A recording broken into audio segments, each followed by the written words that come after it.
Good morning dear students.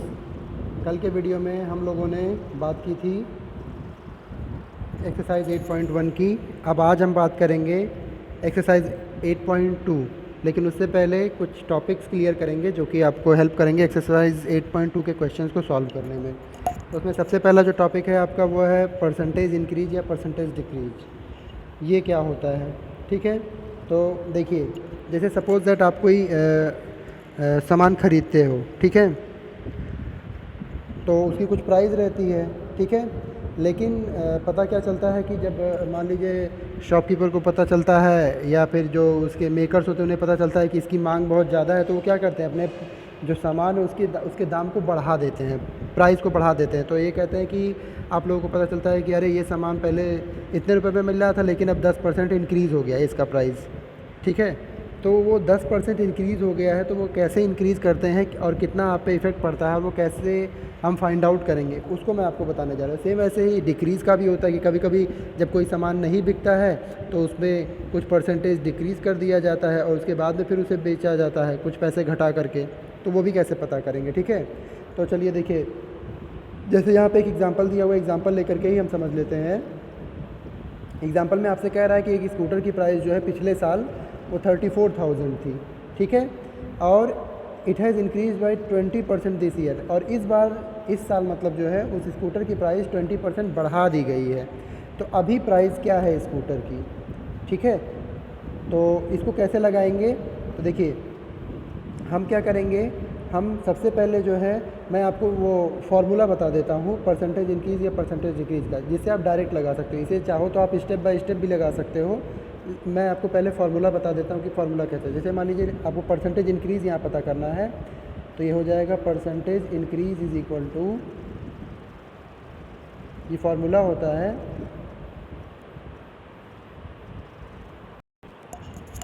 एक minute, या फिर ऐसा करते हैं कि पहले मैं आपको जिस तरीके से जो नॉर्मल तरीका जो आप जानते हो उससे बता देता हूँ, ठीक है। देखिए वो नॉर्मल तरीका क्या है कि सिंपल से पता है आपको कि स्कूटर की जो प्राइस थी मतलब है पिछले साल थी वो 34,000 थी। तो एक मिनट, ऐसे इसको लिख दीजिए आप कि प्राइस ऑफ स्कूटर, ऐसे करिए आप, प्राइस ऑफ स्कूटर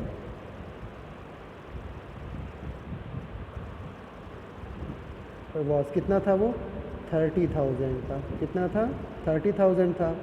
और परसेंटेज इंक्रीज़, कितना परसेंट इंक्रीज़ हुआ, या फिर ऐसे लिखिए increase in percent, increase in percent कितना परसेंट इंक्रीज़ हुआ, 20% इंक्रीज़ हुआ, ठीक है। कितना परसेंट इंक्रीज़ हुआ है, 20%, ठीक है। तो वैल्यू ऑफ स्कूटर क्या हो जाएगा तब, स्कूटर की वैल्यू क्या हो जाएगी अभी, देखिए हम पहले ये पता कर लेते कि 20% जो है वो 30,000 का कितना होता है, और उसके बाद में क्या करेंगे, वो जो एक्स्ट्रा पैसे जो 20% बढ़े हैं 30,000 के, उसको हम ऐड कर देंगे आपके किस में, 30,000 में, जो कि पहले प्राइस था। क्योंकि 30,000 तो पहले था ही, प्लस 20% और बढ़ा दिया गया ना, तो वो 20% किसका बढ़ाया गया है, 30,000 का ही तो बढ़ाया गया है। तो हम क्या करेंगे, 30,000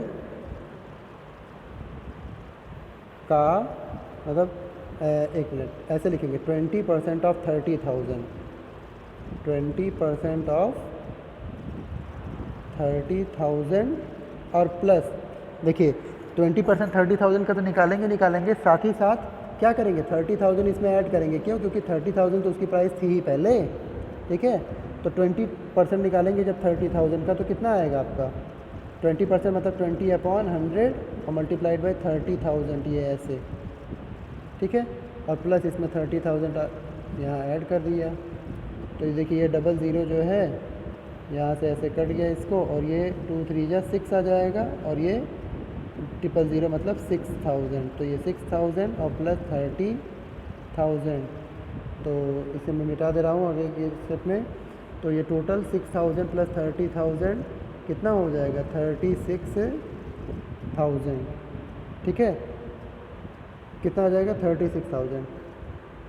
लेकिन एक मिनट, मैंने जो है स्कूटर की प्राइस आई थिंक 30,000 मानी है और यहाँ तो 34 लिखा हुआ। ओह शिट, चलिए कोई बात नहीं। देखिए, मैंने स्कूटर की प्राइस 30,000 मान ली है और उस पर लगाया है, जबकि यहाँ पे स्कूटर की प्राइस 34,000 लिखी हुई है। तो कोई प्रॉब्लम नहीं है, आप 30,000 की जगह 34,000 लगा लीजिएगा, कोई दिक्कत नहीं होगी, ठीक है। बाकी मेथड यही रहेगा जैसे मैंने आपको बताया है, ठीक।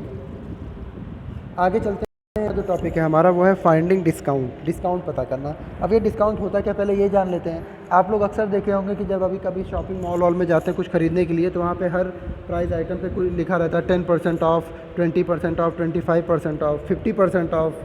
और ख़ासकर जब सेल लगी होती है तो उसमें तो और ज़्यादा लिखा रहता है कि इस आइटम पे 50% ऑफ है।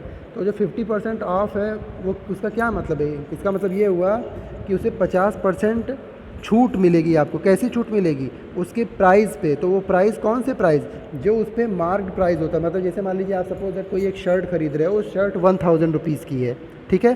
तो वो उसके जो प्राइस वाला टैग होता है उस पर लिखा होता है ना ₹1000, तो उसका मार्क्ड प्राइस है, ठीक है। मार्क्ड प्राइस मतलब उस पर उतना प्राइस लिखा हुआ है, लेकिन उस पर क्या है 50% क्या है, ऑफ है। तो इसका मतलब कि 1000 पे 50% जो है आपको कम पैसे देने होंगे। तो हम क्या करेंगे, 1000 का 50% निकाल करके 1000 में से माइनस कर देंगे। तो आपको पता है 1000 का 50% 500 आएगा, और 1000 में से जब 500 माइनस करेंगे तो कितना बचेगा 500, मतलब आपको केवल 500 रुपीज़ देने होंगे उस शर्ट के। तो इसी को कैसे लगाते हैं, ठीक है, ये तो मैंने ओरली बता दिया, इसको कैसे लगाते हैं ये पता करेंगे। तो सबसे पहले तो ये फॉर्मूला देख लीजिए कि डिस्काउंट जो होता है वो marked price minus sale price ये होता है। अब ये मार्क्ड प्राइस मैं आपको बता चुका हूँ कि जो उसके आपके प्राइस टैग पे लिखा होता है वो, जैसे मैंने अभी बताया शर्ट की मार्क्ड प्राइस जो है उस पर 1000 रुपीज़ लिखी हुई है। और सेल प्राइस मतलब वो दुकानदार आपको कितने रुपए में वो शर्ट दे रहा था। अभी मैंने बताया कैलकुलेट करके कि आपको वो 500 रुपये में शर्ट दे रहा था। कितने रुपए में दे रहा था, 500 रुपये में।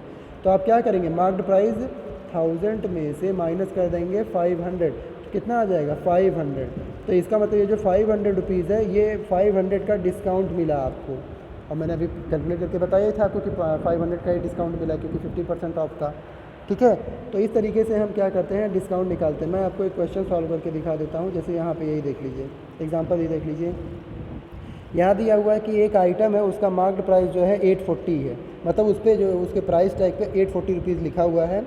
एंड इज सोल्ड फॉर 714, और उसको 714 रुपीज़ में बेचा जा रहा है। तो व्हाट इज़ डिस्काउंट, डिस्काउंट क्या है, एंड डिस्काउंट परसेंट, और डिस्काउंट परसेंट क्या है, दोनों चीज़ें बतानी है। एक तो ये कि कितने रुपए का डिस्काउंट मिला वो, प्लस कितना परसेंट डिस्काउंट मिला, ये भी दोनों चीज़ें बतानी है। तो चलिए कोई दिक्कत नहीं है, क्या करते हैं हम, आपको पता है सबसे पहले जो जो गिवन है हम उसको नोट कर लेते हैं। मार्क्ड प्राइस, तो सबसे पहले हम लिख लेंगे मार्क्ड प्राइस को शॉर्टकट में लिखते हैं MP, ठीक है। तो MP ऑफ क्या है, कोई आइटम लिखा है, तो चलिए MP ऑफ आइटम कितना है 840 रुपीज़ है, ठीक है। MP ऑफ आइटम कितना है 840 रुपीज़, और उसको सोल्ड माने बेचना, तो बेचने को हम सेलिंग प्राइस को शॉर्टकट में लिखते हैं SP, S for selling, P for price. तो SP ऑफ आइटम ये कितना हो जाएगा 714 रुपीज़।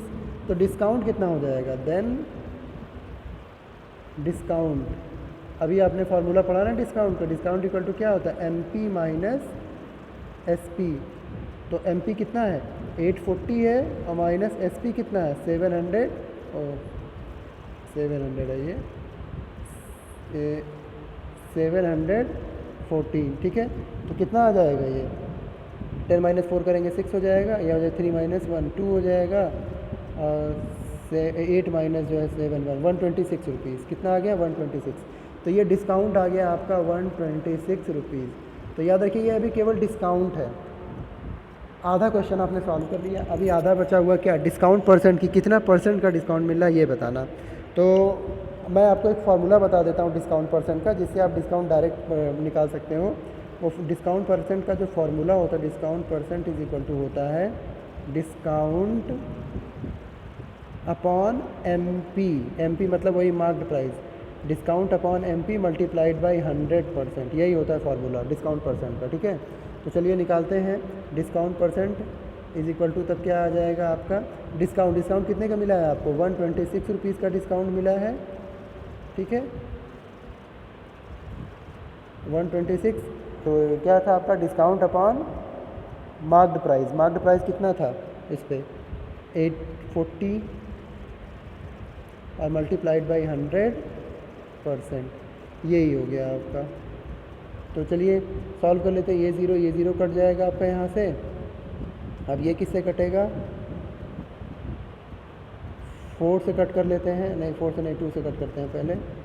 तो 2 6 जा 12, ठीक है, और 2 3 जा 6, 63 आ जाएगा। और 2 से कट करेंगे तो 2 4 जा 8 हो जाएगा आपका, और 2 2 जा 4, ठीक है। अब ये किससे कटेगा, 3 से कट कर देते हैं, तो 3 1 जा 3 हो जाएगा, और 3 4 जा 12, 3 से कट करेंगे तो 3 2 जा 6, 3 1 जा 3। फिर ये 7 से कट हो जाएगा, 7 2 जा 14, और 7 3 जा 21, ठीक है। तो ये आ गया 3y, तो और ऊपर जो है आपका ये 2 है, 10 बचा हुआ है, तो 10 से इसे कट करेंगे तो 5, तो 5 3 जा 15, तो कट पिट करके आ गया 15%। इसका मतलब जो है आपको 15% का डिस्काउंट मिला हुआ है इस आइटम पे। जो भी आपका ये आइटम है, जो भी आपका सामान आपने ख़रीदा है, उस पर 15% का डिस्काउंट मिला हुआ है, ठीक है। तो इस तरीके से आप डिस्काउंट भी निकाल सकते हैं और डिस्काउंट परसेंट भी निकाल सकते हैं। यहाँ देखिए आंसर भी आया हुआ है 15%, ठीक है ना। तो याद रखिए बस फार्मूला आपको पता होना चाहिए। डिस्काउंट इक्वल टू होता है marked price minus selling price, ठीक है। और discount percent is equal to होता है discount upon marked price into 100%। और याद रखिए डिस्काउंट परसेंट आप तभी निकाल सकते हैं जब आपको डिस्काउंट पता हो कि कितने रुपए का डिस्काउंट मिला है, ठीक है।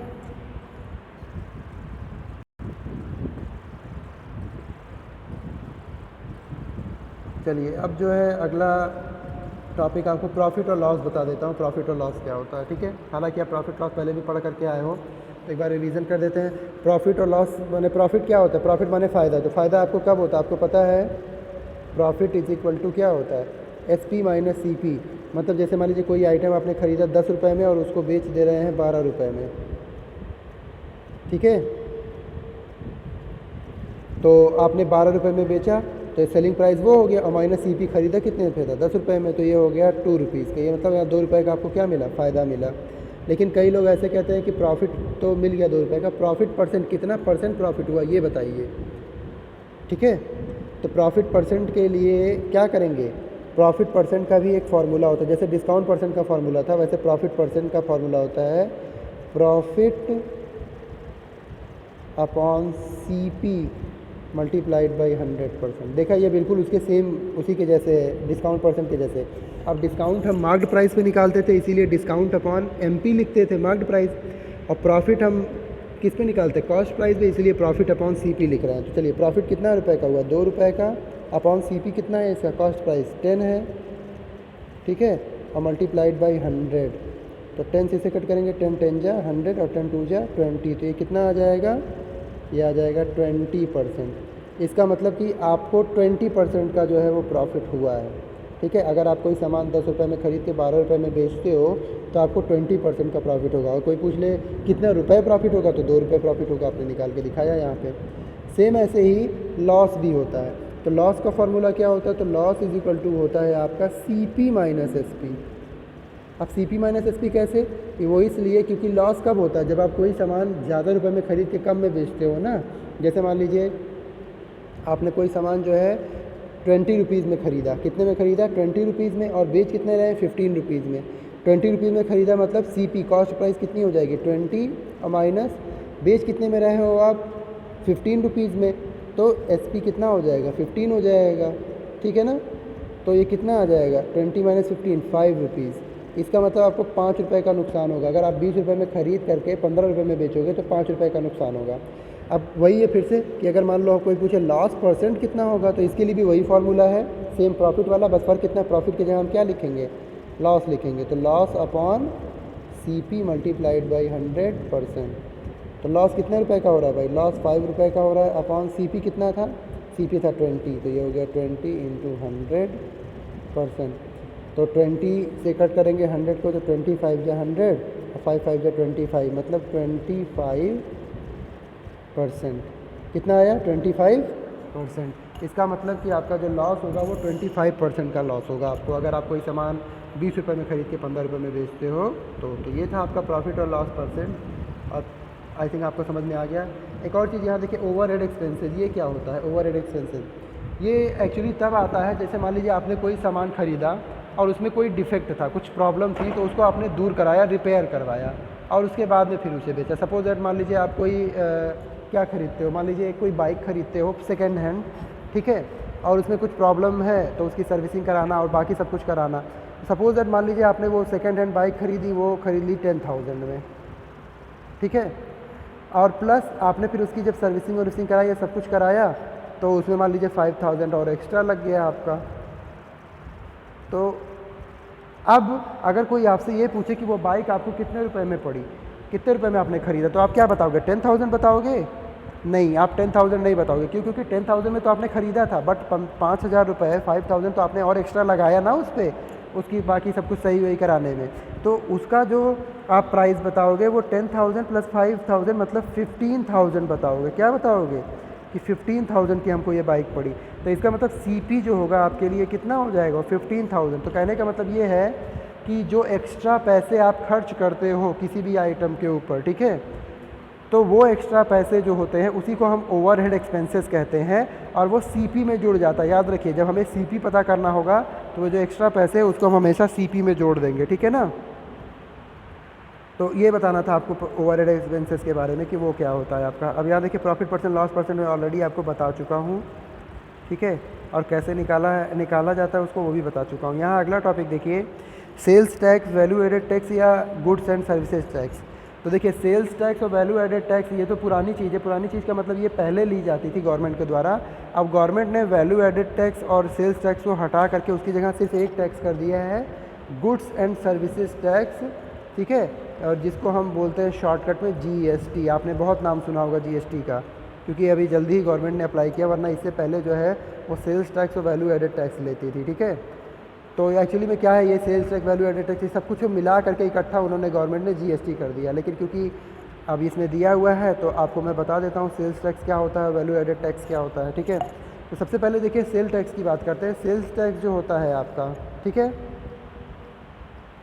वो नाम से ही क्लियर है, सेल्स टैक्स मतलब वो सेल के ऊपर अगर कोई आइटम बेचा जा रहा है तो उसके ऊपर जो टैक्स लगता है वो सेल्स टैक्स होता है। और ये कौन लगाता है? गवर्नमेंट लगाती है, ठीक है ना। और ये गवर्नमेंट के द्वारा जो है लिया जाता है, लेकिन गवर्नमेंट सीधे नहीं लेती, वो शॉपकीपर आपसे लेता है, फिर वो गवर्नमेंट को देता है, मतलब वो दुकानदार लेता है आपसे। तो जैसे मान लीजिए आप कोई आइटम खरीदने गए वहाँ पे, और वो सपोज दैट 100 रुपये का है, ठीक है, और उस पर सेल्स टैक्स गवर्नमेंट ने बताया है कि आप इस पर सेल्स टैक्स 10% का लगाएंगे। तो ये 100 रुपये, ठीक है, और प्लस 100 रुपये का 10%, ठीक है, 10%, 10% ऑफ 100, तो ये आ जाएगा आपका 10, मतलब 10 और प्लस 100, तो ये आ जाएगा आपका 110 रुपीज़। मतलब वो ऑब्जेक्ट आपका जो आइटम था वो तो 100 रुपये का था, लेकिन जब आप उसे खरीदोगे तो आपको 110 में मिलेगा। 110 में क्यों? क्योंकि उस पर 10% जो है वो सेल्स टैक्स है, जो कि कस्टमर लगा देता है आपसे और 110 रुपये आपसे ले लेता है, ठीक है। और याद रखिए कि वो जो आपका सेल्स टैक्स लगता है वो हमेशा सेलिंग प्राइस पे लगता है आइटम के, मतलब वो कितने में बिक रहा है उस पे सेल्स टैक्स लगता है, ठीक है, और बिल में आपके फिर उसे जोड़ दिया जाता है। ऐसे ही एक है आपका value added tax. Value added tax क्या होता है? ठीक है, ये भी एक अलग टाइप का आपका टैक्स होता है जो कि जुड़ता है आपका प्राइस में, ठीक है ना, उसे हम वैल्यू एडेड टैक्स बोलते हैं, वैट बोलते हैं जिसको शॉर्ट में। ऐसे अगला है आपका जीएसटी, जिसे गुड्स एंड सर्विसेज टैक्स बोलते हैं। ये भी आपका वैसे ही सेल्स टैक्स के जैसे ही है, जो कि ऐड किया जाता है आपके किसके सेलिंग प्राइस पे ऑब्जेक्ट के, और फिर आपसे टोटल पैसे लिए जाते हैं वो, ठीक है ना।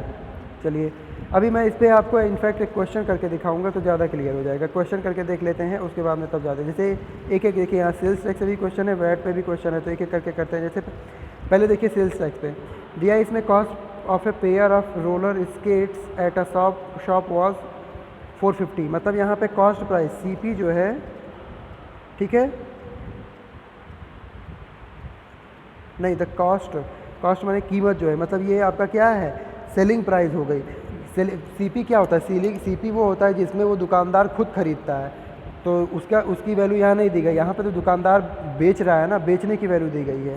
तो कॉस्ट जो है आपको, तो ये सीपी नहीं बोल करके क्या हम बोलेंगे इसको, एसपी बोलेंगे। तो एसपी ऑफ जो है, एसपी ऑफ स्केट, स्केट की एसपी कितनी है, 450 है। और इस पे जो है शॉपकीपर कहता है कि सेल्स टैक्स जो गवर्नमेंट ने लगाया है वो 5% लगाया, मतलब आपको 5% सेल्स टैक्स देना होगा, ठीक है ना।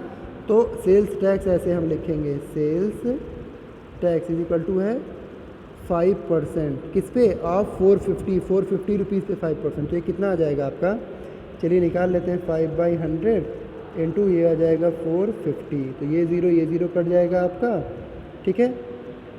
और 5 से 5 बन जा 5, 5 2 जा 10 कर देंगे, और 2 से डिवाइड कर देंगे 45 को, तो 2 2 जा 4 हो जाएगा, फिर 2 2 जा 4 हो जाएगा, डेसिमल लगा देंगे, 2 5 जा 10, 22.5 रुपीज़, ठीक है। तो 22.5 रुपीज़ ये सेल्स टैक्स आया। तो अब बिल अमाउंट क्या हो जाएगा, मतलब आपको कितने रुपए, टोटल एसपी क्या हो जाएगी, या फिर बिल अमाउंट को आप एसपी बोलेंगे, एसपी नहीं, इनफैक्ट एसपी नहीं, क्योंकि एसपी तो सेलिंग प्राइस हो जाएगी आपका, आप बिल अमाउंट ही बोलिए, ठीक है। बिल अमाउंट मतलब कितना आपको बिल टोटल पे करना है। तो बिल अमाउंट जो है आपका, बिल अमाउंट कितना हो जाएगा, वो 450 रुपये तो पहले से ही था, वो तो उसका एसपी था ही, प्लस 22.5 यहाँ पे आ गया आपका। तो ऐड करके कितना हो जाएगा, ये 0.5 रहेगा ही रहेगा, 202 हो जाएगा, 5 और 2 7, और ये 472.5 रुपीज़। इसका मतलब अब वो जो रोलर स्केट है, आपको भले ही उसका दाम जो है वो 450 रुपये में बिक रहा था, लेकिन उसको आप जब ख़रीदोगे तो आपको 472.5 रुपीज़ देने पड़ेंगे। क्यों, क्योंकि 472.5 रुपीज़ देने पड़ेंगे, क्योंकि उसको 5% का सेल्स टैक्स लग रहा है, इस वजह से। आई बात समझ में। चलिए, तो ये जो है आपका हो गया सेल्स टैक्स हम कैसे लगाते हैं, ठीक है। अब आगे जो है अगला क्वेश्चन हमारा वैट पे है, वैल्यू एडेड टैक्स पे। तो उसमें क्या कैसे होता है, कैसे करते हैं, देखिए पहले तो बता दो, वैल्यू एडेड टैक्स जो होता है आपका, वो एक्चुअली में वो आपके जो सामान आप खरीदने जाते हो ना, उस पर ऑलरेडी इंक्लूडेड रहता है। मतलब इंक्लूडेड का मतलब, जैसे मान लीजिए सपोज दैट आपको कोई सामान जो है वो 100 रुपये में मिल रहा है, आपने उसको 100 रुपये दुकानदार को दे दिया और उसने आपको सामान दे दिया। तो उस 100 रुपये में, ठीक है, अगर मान लीजिए सेल्स टैक्स नहीं लगा रहा है दुकानदार आपको, तो 100 के 100 रुपये में ही दे देगा। लेकिन उस 100 रुपये में भी पहले से ही ऑलरेडी वैल्यू एडेड टैक्स जो है वो इंक्लूड रहता है, ठीक है। मतलब सरकार पहले से ही उसमें अपना जो है पैसा कुछ एक्स्ट्रा बढ़ा करके उसमें दाम लिखती है, ठीक है, ताकि वो जो एक्स्ट्रा पैसे हैं वो सरकार को या गवर्नमेंट को जाए और फिर उससे गवर्नमेंट अपना काम करे, ठीक है। तो जो वैल्यू एडेड टैक्स है वो आपको ऑलरेडी प्राइस में इंक्लूड रहता है। देखो सेल्स टैक्स और वैल्यू एडेड टैक्स में यही फ़र्क है। सेल्स टैक्स में क्या था हमारा कि सेल्स टैक्स हम बाद में ऐड कर रहे थे, लेकिन वैल्यू एडेड टैक्स हमारा पहले से ही प्राइस में इंक्लूड होता है, ठीक है। जैसे यहाँ पे क्वेश्चन देखिए, ज़्यादा समझ में आ जाएगा। दिया है Waheeda bot N air cooler for ₹3300, मतलब वहीदा ने 3300 रुपये 3300 रुपीज़ में एक कूलर ख़रीदा, इंक्लूडिंग अ टैक्स ऑफ 10%, जिसमें 10% का टैक्स पहले से इंक्लूड है, जुड़ा हुआ है। तो find the price of the air cooler before the VAT was added. तो आपसे कहा जा रहा है कि वैट ऐड करने से पहले का प्राइस बताइए आप कूलर का, ठीक है ना। तो चलिए देखिए इसको कैसे करेंगे। तो इसमें देखिए सबसे पहले हम क्या निकाल लेंगे, पहले तो हम ये पता करेंगे कि price of the air cooler including VAT, price of air cooler